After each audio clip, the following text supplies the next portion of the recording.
Welcome to the How to Write a Book podcast. In today's episode, we interview Patricia Crisafulli. Patricia is an award-winning New York Times bestselling author of House of Dimon and co-author of Rwanda, Inc., as well as a collection published by Hallmark titled Inspired Everyday Essays and Stories to Brighten Your Day, Give You Hope, and Strengthen Your Faith. She received an MFA degree and also received Distinguished Thesis Awards in Creative Writing, as well as being nominated for a Pushcart Prize. As a former journalist, Patricia was a correspondent for Reuters America and has been published in Forbes, The Wall Street Journal, and the Christian Science Monitor. Her first book, Remembering Mother, Finding Myself, A Journey of Love and Self-Acceptance, was featured in the national media, including Cosmopolitan magazine, and her latest work, The Secrets of Ohnita Harbor, which we will be talking about, Harbor, explores the miracles and mysteries that occur in ordinary life. I think what you're going to love about Patricia is the vibrancy that she approaches writing, and also the theme of rewriting and how rewriting goes back to our own stories and how we see ourselves. Revision and rewriting can create us and also kind of explore ourselves. It was an awesome episode, and I hope you enjoy it as much as I do. Welcome to the How to Write a Book podcast, the show that helps you plan, write, and publish your book, even if you're a beginner or just feel like one. Now, for your host, she's written over a dozen books and helps others bring their books to life. Here she is, Maciel. Hey there, writers. Let's take a beat to talk about a special announcement. So November is your month of transformation. Get a 1-hour coaching session with me by choosing one of these three options, or all three. Option 1, join our Patreon for $1, which will support the show. Option 2, book a $1 coaching session on coach.me. Option 3, leave an Apple Podcasts review. Send a screenshot to my email and get a coaching spot. You can do all three and get 3 hours of coaching with me. Find all the links in the show notes. Act fast. This offer is only valid for November to celebrate National Novel Writing Month. Thanks. Okay, everyone. Welcome back to the How to Write a Book podcast. I'm your host, Maciel Valenzuela Castaneda, and today we have an amazing guest, Patricia Crisafulli. Oh my gosh, Patricia, I am really excited for us to get started in our topic today. First of all, just welcome. Thank you so much for being here. Oh, Maciel, it is my absolute pleasure. I love two things in life. Well, my family, my children, my pets. But it comes to my world, the two things I love the best are writing and talking about writing. I love it. Then this is perfect. We're made for each other. This is amazing. That's right. We have like 8, 6, 7, 8, and 10 hours to talk about this, right? Right, exactly. Yeah, no, we have the whole day, which I'm glad. The whole day. I love it. Let me introduce a little bit about you, and then, of course, I will hand over the microphone to you. So Patricia Crisafulli, as a former journalist, Patricia, you're a correspondent for Reuters America and have been published in Forbes, The Wall Street Journal, and the Christian Science Monitor. You are an award-winning New York Times bestselling author of House of Dimon and co-author of Rwanda, Inc. And it was a House of Dimon. Did I get that correct? House of Dimon, yeah. It's a financial book. So my writing genres have gone from leadership and finance into fiction. So I cover the waterfront. Oh, I love that. And really, I mean, fiction is just like a reflection of the reality. So you're just getting all over the world. I love that. Let's see. And, as well as a collection published by Hallmark titled Inspired Everyday Essays, Stories to Brighten Your Day, Give You Hope, and Strengthen Your Faith. And most recently, the author of The Secrets of Ohnita Harbor, which is book 1, as well as book 2, The Secrets of Stillwater's Chasm, which was recently released by Woodhall Press.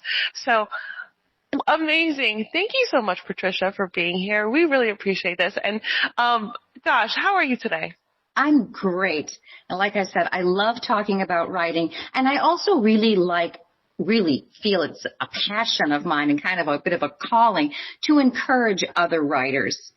I remember, pre-getting my novel published, wondering, will it ever happen? And even though I had been published multiple times as a nonfiction author and was on the New York Times bestseller list with a financial book, I still wondered, will it ever happen for me?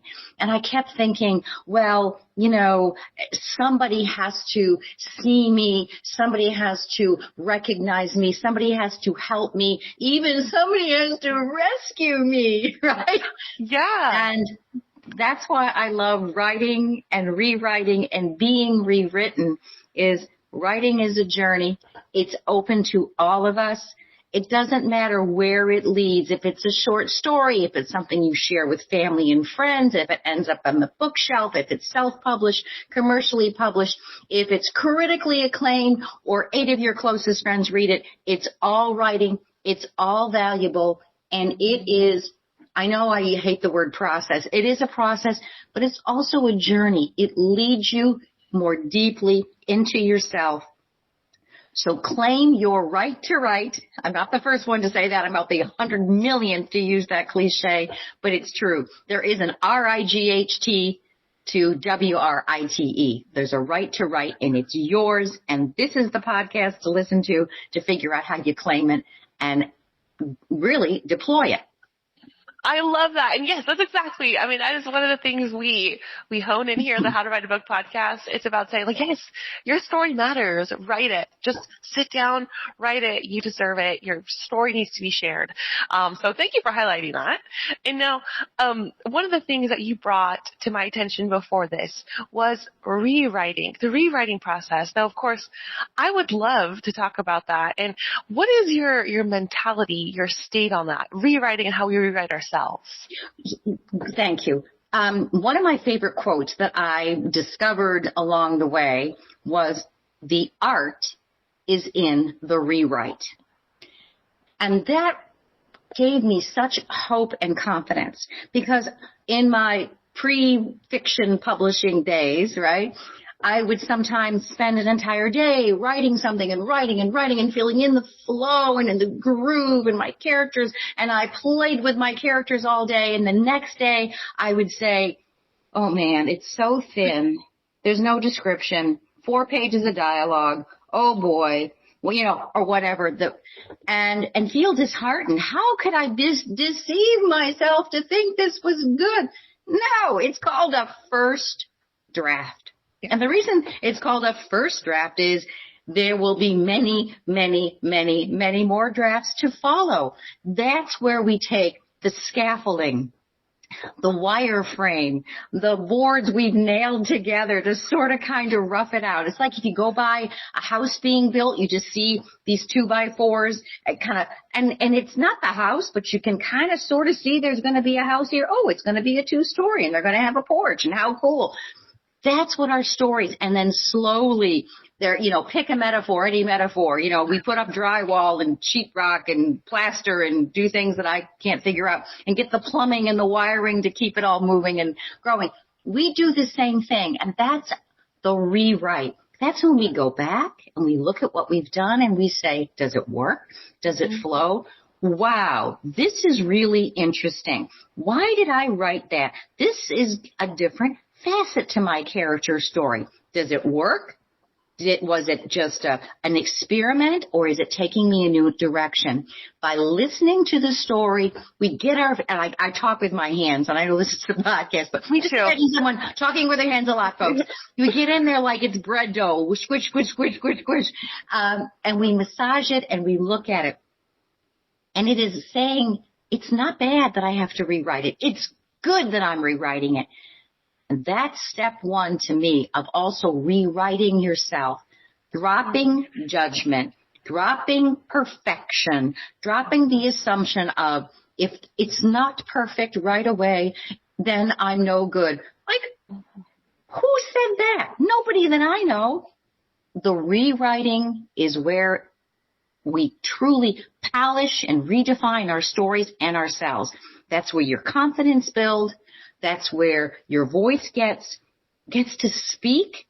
And also that's where we get the courage to say, I'm going to join a writing group or take a writing class, or in my case, a 5-year program for a master's in fine arts and creative writing that ended up with the Distinguished Thesis Award that became Novel 1. Whatever it takes, we give ourselves the permission to learn our craft so we can rewrite and make it better.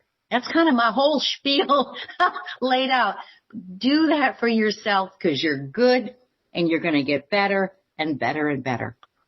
I love that. I love that. And you've said something, the permission to write. And that is one of the hardest things, I think, among my clients, among new aspiring writers. So many different range of reasons, that they, and I put that in quotes for everyone who's listening, that they shouldn't write, or that, writing is selfish, and all of this is in air quotes, and so many blocks. How did you come to that? How did you go to say, I'm giving myself permission? The hard way. I was very, very young when I discovered the joy of writing. I remember the day still.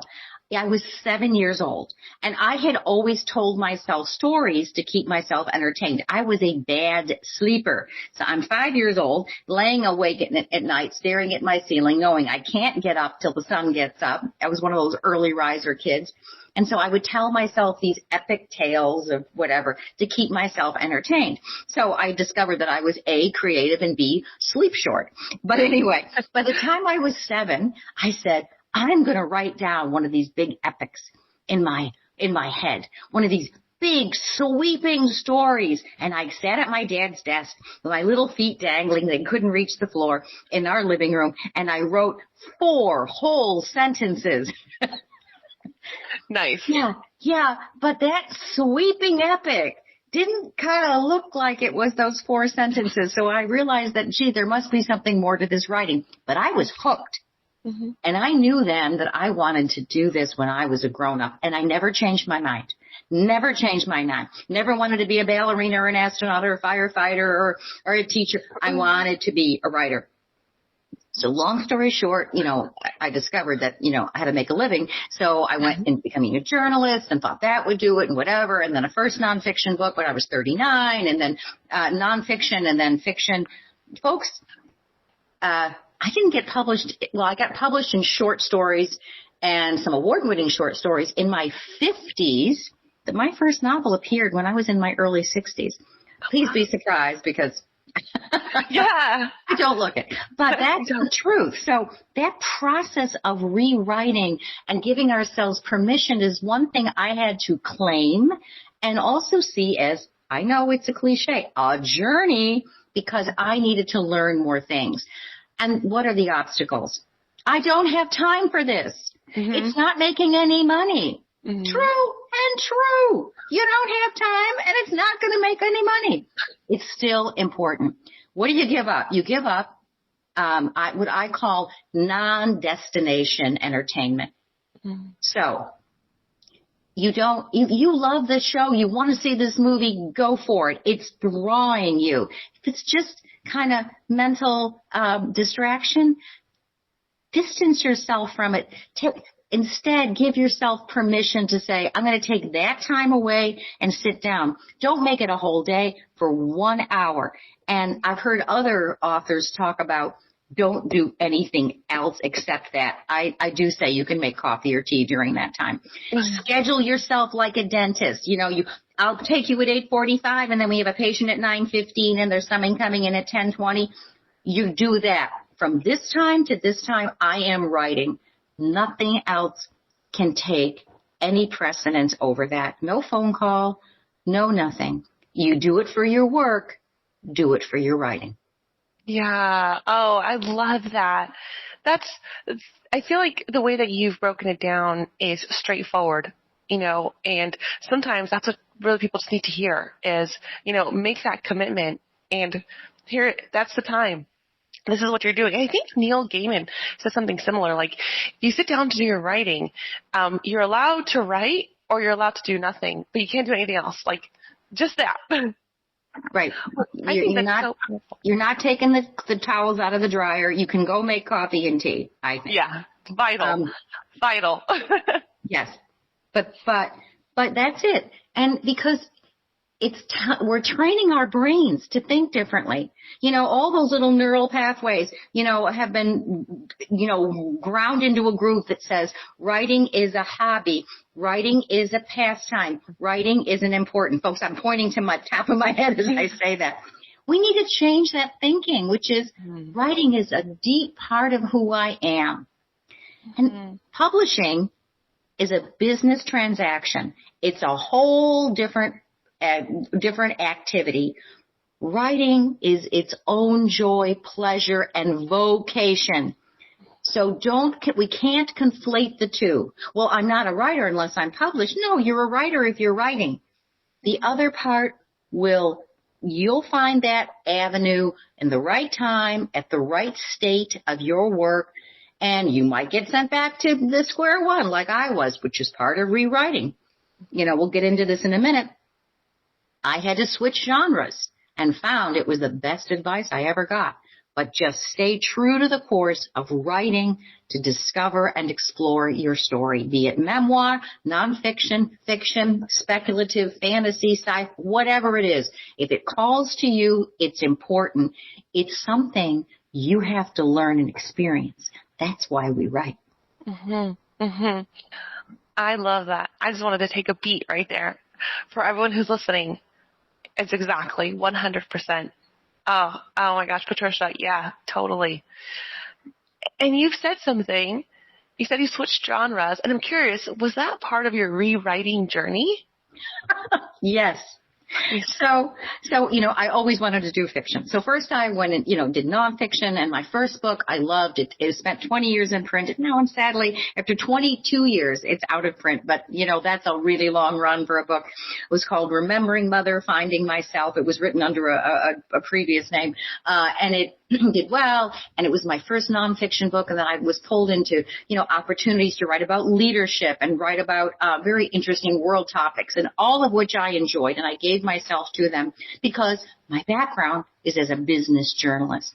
But I never forgot the drive to write fiction. And I had some short stories published. I have an e-literary platform of my own, and then I publish other writers, and that'll all be in the story notes, and people can find me, and et cetera. But to commit to writing fiction, I needed to make the first genre change, which was, I'm going to really learn how to do this. I'd gotten some feedback on some early novel drafts of like shows potential and, has an interesting voice and really can do dialogue well, blah, blah.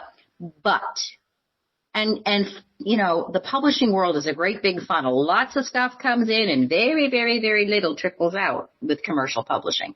And I needed to get over that. But so I said, if I'm committed to this genre, if I want to fulfill that 7-year-old's dream, right, I'm going to have to learn. So the first step in my personal rewriting was to get an MFA, a Master's in Fine Arts. I went to Northwestern University. It was a 5-year program. It was, classes and workshops at night. I worked during the day. I'm a communications consultant with my own little firm. My son and I work together, and we serve clients across the U.S., and I would go to Northwestern at night. And because of the fabulous faculty there, I learned so much, and I'll share some of those tips at the end if you like, about story. But, we were writing literary fiction. So I finished my thesis, and I said, it's women's literary fiction, because everybody was writing women's literary fiction, right? And then I got some feedback at a conference from a couple of really, really experienced editors who looked at my novel and said, you got quirky characters, you set them in a small town, and you really like, which is my heart, the intersection of the ordinary and the extraordinary. Like something happens, almost like a little bit of magical realism. Something happens in this intersection. And they said, you kill off a couple of people and you've got a mystery here. I was like, a mystery? I never saw myself as being drawn. I never saw myself as a mystery writer. But then I looked at my own work and it was shouting at me, hello, I'm a mystery. And I said, I have to rewrite myself as a mystery writer. never look back. I love this genre. It is absolutely who I am. I had to drop the blinders of what I thought a writer should be. And get to my truth is I'm a mystery writer. So the first novel comes out. It's called The Secrets of Ohnita Harbor, Ohnita Harbor. And then there'll be a link in the story notes, in the show notes. Then I wrote, the second one, and thank you, my wonderful publisher, Woodhall Press. They loved it and they wanted a sequel, The Secrets of Stillwater's Chasm. And each time I was able to explore this small town setting based on where I grew up in northern New York, the history and the mystery and this pull between ordinary and extraordinary and people's motivations. It's like the whole world compressed into a small setting, because within this slightly rural but very historic area, you've got literally centuries of tensions, who belongs, who doesn't belong, who are we, what does it mean to trust people? All those themes that I wanted in my literary novel could be pulled out and amplified in a mystery, because a mystery deals with two things: uncertainty, hello world, and what do you stand for? Think about it. Think about, whether it's Inspector Gamache in the Louise Penny novels or Miss Marple, in the great Agatha Christie. That protagonist has to know what they stand for. They stand for truth. They stand for the wrongly accused. They stand for unraveling danger and stopping the spread of a malevolent force. That's what they stand for. So what do we stand for? That's why I love mystery. Oh, that's really enlightening, because I feel like, and you said this totally spot on, which is like what a writer should be and what you thought you were supposed to really encapsulate, and then finding out through feedback, which is part of the revision process, that maybe you were geared towards something else. And that was great. Those editors taking the time to also to give you that feedback, to be part of that. I feel like, it's kind of like when you're rewriting and you realize, oh my gosh, I know who the killer is, or, oh, I know I found that one missing object that I was looking for. It's brilliant, really brilliant. Oh, but your rewriting process, I'm sorry if you can hear that noise right now. Okay, great. Your rewriting process, what does that look like now? I'm assuming that it was different from when you started. You were in nonfiction, and now, what's your rewriting process now? The bones of it are the same, which is to give myself permission, that famous word, to write a first draft. And even if it's a lousy first draft, as Annie Lamott talks about, she calls it something else with an SH, but we'll keep it.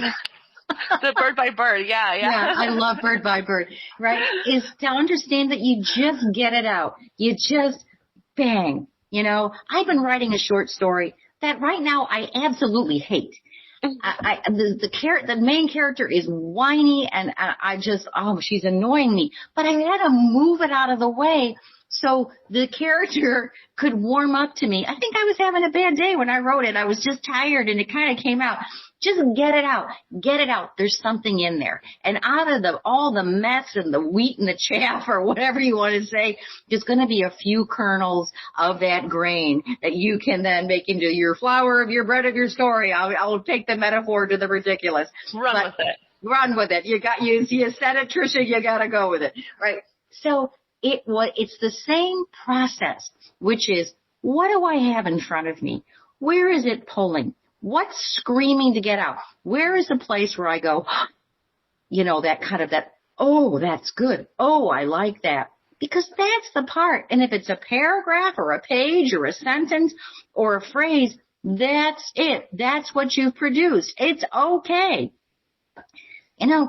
They say Michelangelo looked at a big block of marble and saw the David inside it, right? Well, maybe it's the same. Out of like your 200 pages of, what doesn't look like it makes any sense, there's a kernel, there's a story in there. And you just got to chip away the parts that don't serve it. You got to get it all out to see what it is. You know, I call it write long and compress, write long and compress.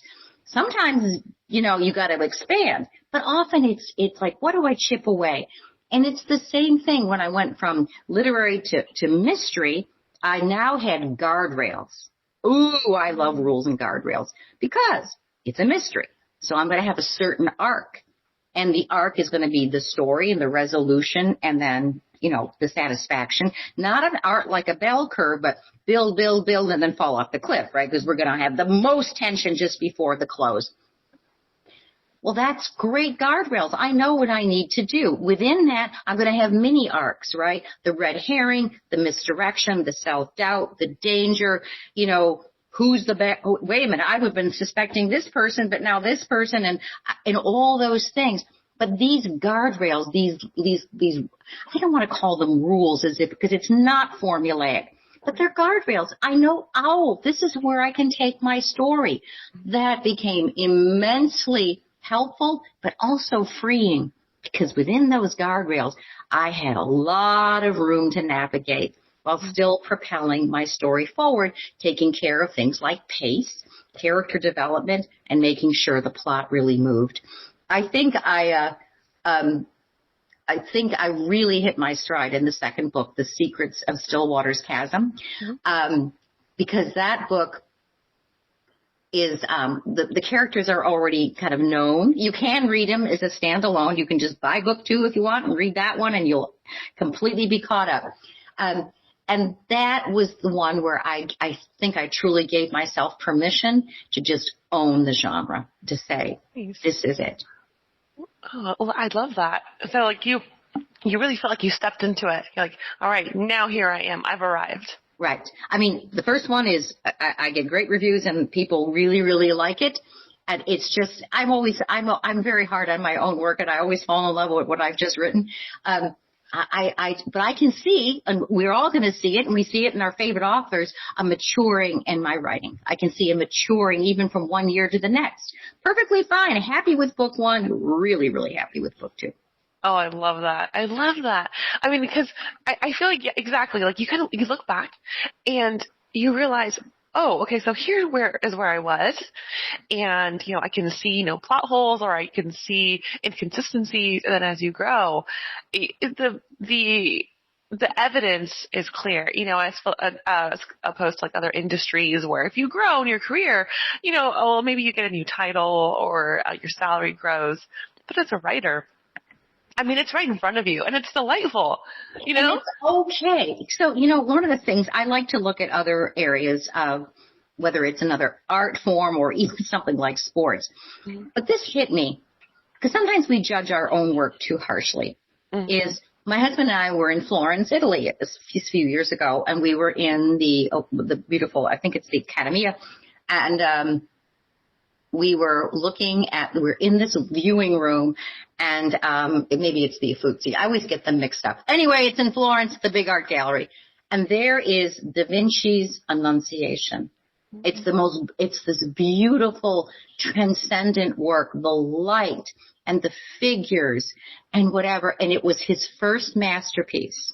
And you can just sit there and stare at it. But then you look at the notes, the little plaque on the wall, and it said, this is Da Vinci's first masterpiece, but here's all the things wrong with it. You know, this figure is too stiff, and the shadow isn't exactly right. It's Da Vinci, right? Wow. But even Da Vinci, in his masterpiece, got even more masterful. Wow. Hello. So if from a first book to a second book or a fourth book to an eighth book, whatever, if we're still growing and maturing and progressing and rewriting, yay you!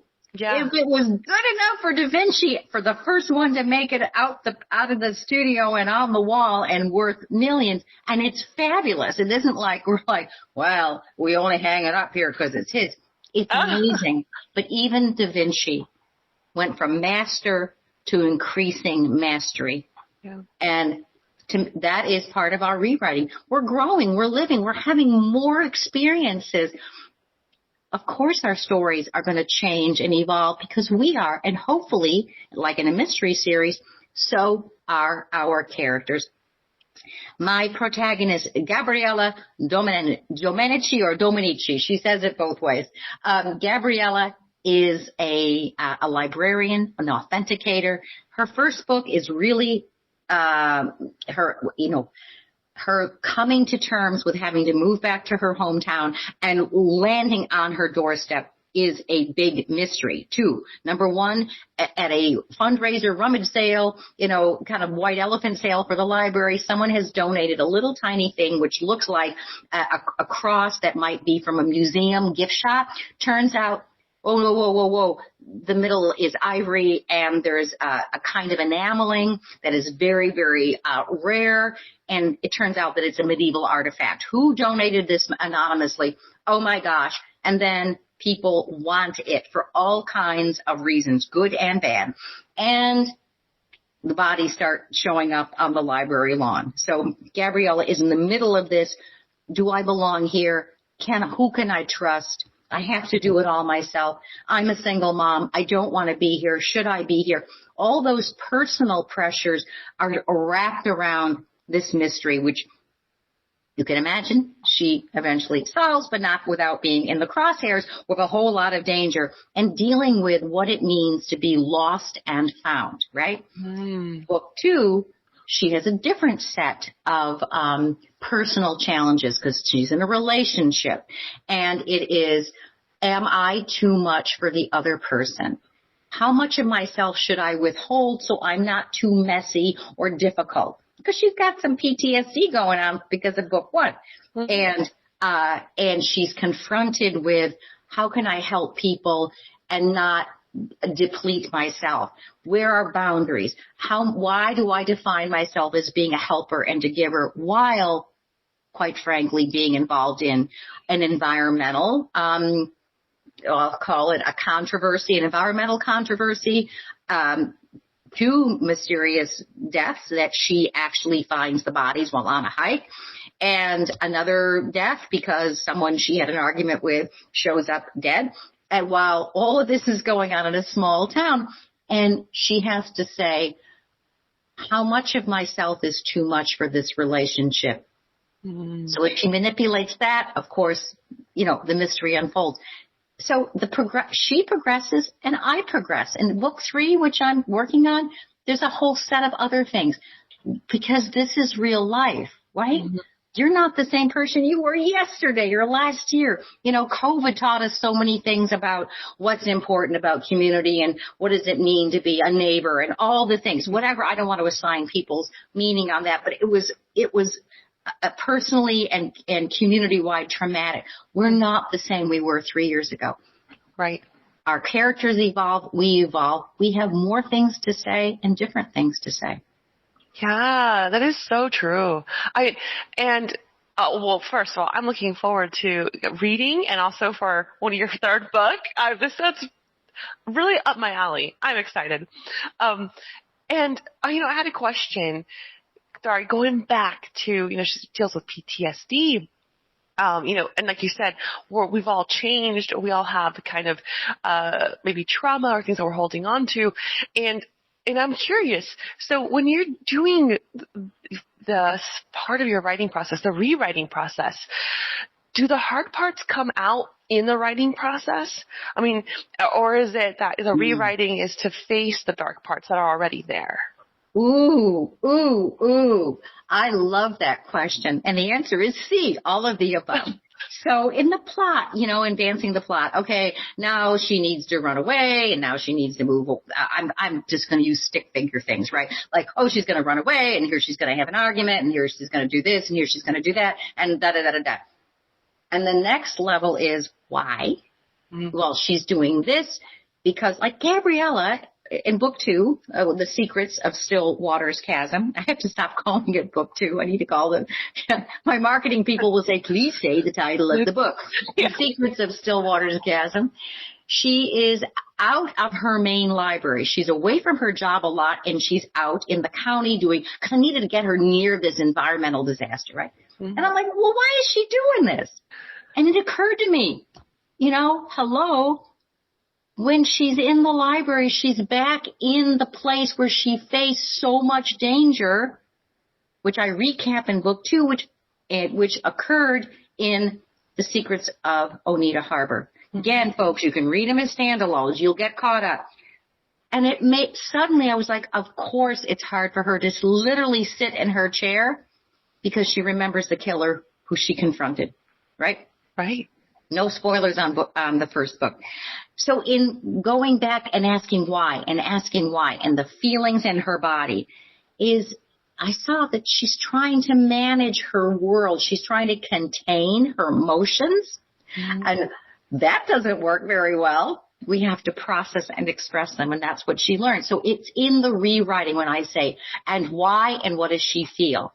And why and what does she feel? So the darker parts, the pain, the trauma, the fact that she's hanging on so tightly, and then we go from the shovel to the scalpel and the little brush, as I call it, where we stop like just digging a whole new plot line, is when we think about how her hands might be.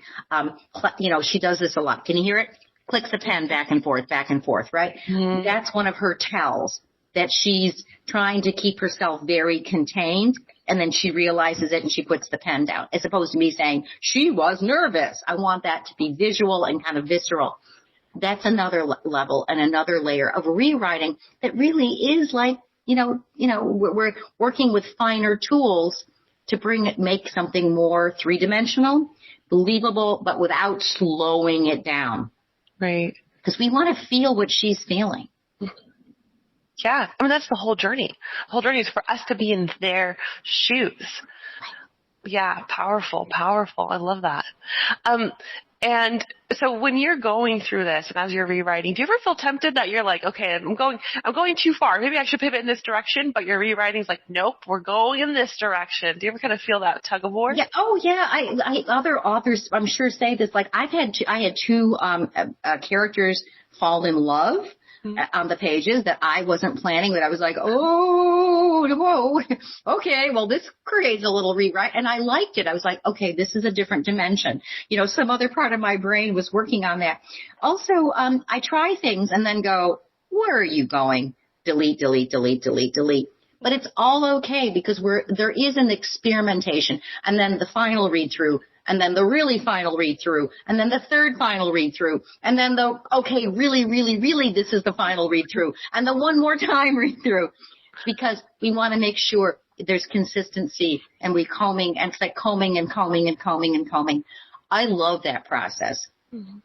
And then there's letting go and getting that feedback, and out it goes and back.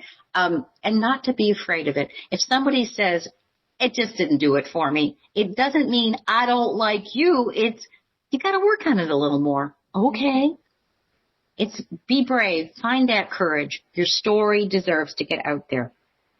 Love that. That's perfect. You're right. And I think that's what a lot of the writers face is, if it's a critique, it's a critique on me as a person, and separating that. Like, it's just your work and yourself are different. And it's hard when it's writing because it's personal. When it's not like, there's some problems with this story. It does not mean there's problems with you. It just means the execution. It's the craft thing. You can learn it. You can go to a writer's conference, go to a workshop, join a group, you learn. We all have to learn. We all had to learn, you learn a dance step at a wedding, right? There's a group dance. Oh, I didn't know I was supposed to turn here. Okay. Or you take an aerobics class, which I did. Up, do. You have to learn it. You're not born knowing all the steps, right? Right. You can see I'm the queen of the metaphor, luckily only when I speak and not when I write. But it's the same thing with writing. Oh, I understand now about pacing and about the mini arc and whatever. You learn this stuff. It's just craft. The talent and the story is in you. You're just learning how to give it a little polishing and development. Mm-hmm. You can take a class. You can get critique. You can get it. People want to help. If they're not helpful, if they're putting you down, you're in the wrong group. Right. There'll be more people out there to help you. Mm-hmm. Yeah, and you know what? And that's something that I always love to really hone in on is people will want to give you constructive criticism, but if they're not, get them out of there. you don't need that. Writing is already hard. That's right. It's already hard. Don't make it harder. Yeah, exactly. So when can we expect your next book, Patricia? Oh, well, the new one just came out. So the expectation is here now. It's The Secrets of Stillwater's Chasm. My plan is to continue this series, and hopefully next year or slightly thereafter. But the next is now for me. And I'm thrilled. I'm talking to book groups, and I'm doing book signings and bookstores, and doing fabulous podcasts like yours, to help people, get to know me, get to know the story. And really, I hope they will not only enjoy the story of The Secrets of Stillwater's Chasm and the previous one, The Secrets of Ohnita Harbor, but also to find in their own lives those moments when the ordinary life gets intersected by the extraordinary, and the mystery and the magic that can happen in those moments. Because here's why I write about artifacts, okay? Whether it's medieval cross in the first book, The Secrets of Ohnita Harbor, or a nautical artifact in The Secrets of Stillwater's Chasm. It's the lost that wants to be found.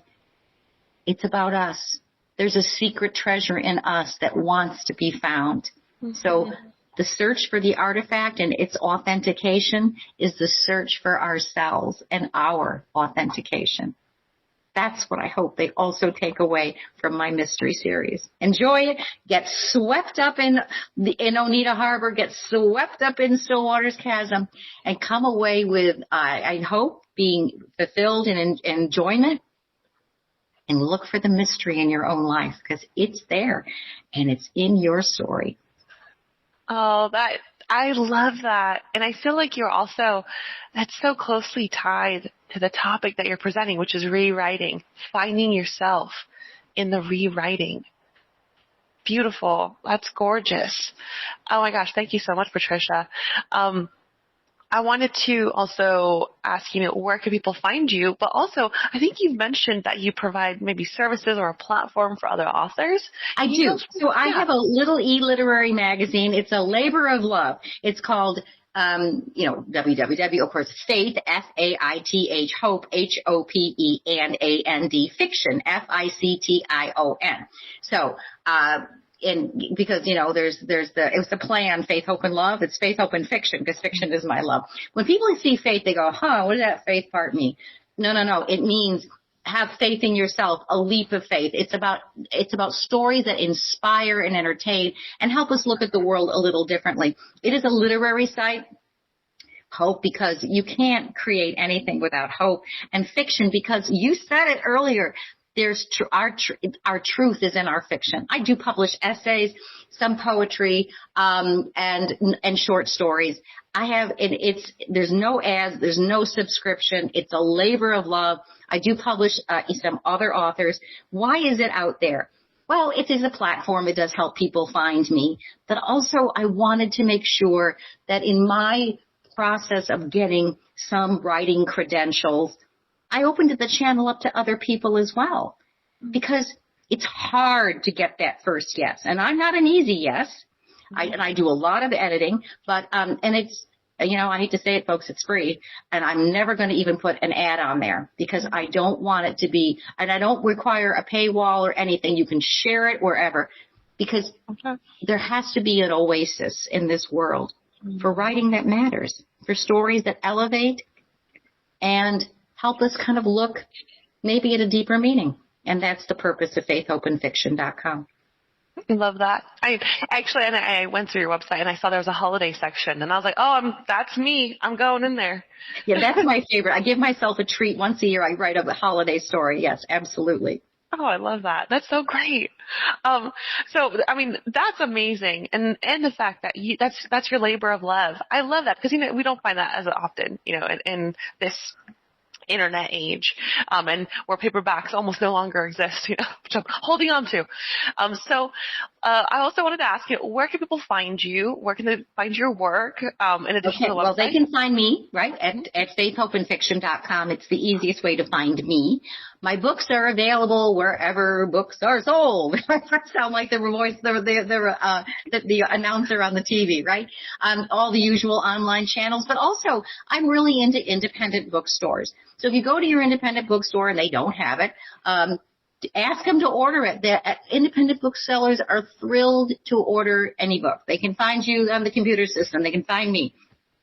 So the usual suspects, we'll have a couple of usual suspect links maybe in the show notes, or there can be found on my website. But certainly, Amazon and Barnes & Noble, bookshop.org. But also, give a nod to your local bookseller and ask them to order it. But it's out there from Woodhall Press. Thank you, Woodhall Press, an amazing, wonderful publisher, very supportive. Awesome. Thank you so much. And just to remind everyone, Patricia Crisafulli, author of The Secrets of Ohnita Harbor and The Secrets of Stillwater's Chasm, as well as your third book that'll be coming out. And whenever that does, welcome back. Welcome back. We want to have you back. Thank you again, Patricia. This has been wonderful. I think your topic has been really enlightening, and I think other listeners will also find it extremely empowering, and just the confidence of rewriting to find myself and to find the mystery in your life. Thank you. You're welcome. It's been my pleasure. Thank you so much. All right, we'll talk soon. And that's a wrap for today's episode of the How to Write a Book podcast. Thanks so much for tuning in, and I hope you enjoyed the conversation. If you want to keep up with me and my work, check out the website blackheartedstudios.com. That's www.blackheartedstudios.com. And follow me on Instagram at Massiel Writes. That's at MASSIEL Writes. As a book coach and publisher, I'm passionate about helping aspiring authors bring their stories to life. So if you've been dreaming of writing a book and don't know where to start, head to my website and let's chat. You get a free 30 minutes on me. Thanks again for listening, and don't forget to subscribe and leave a review. I'll see you in the next episode. Thanks.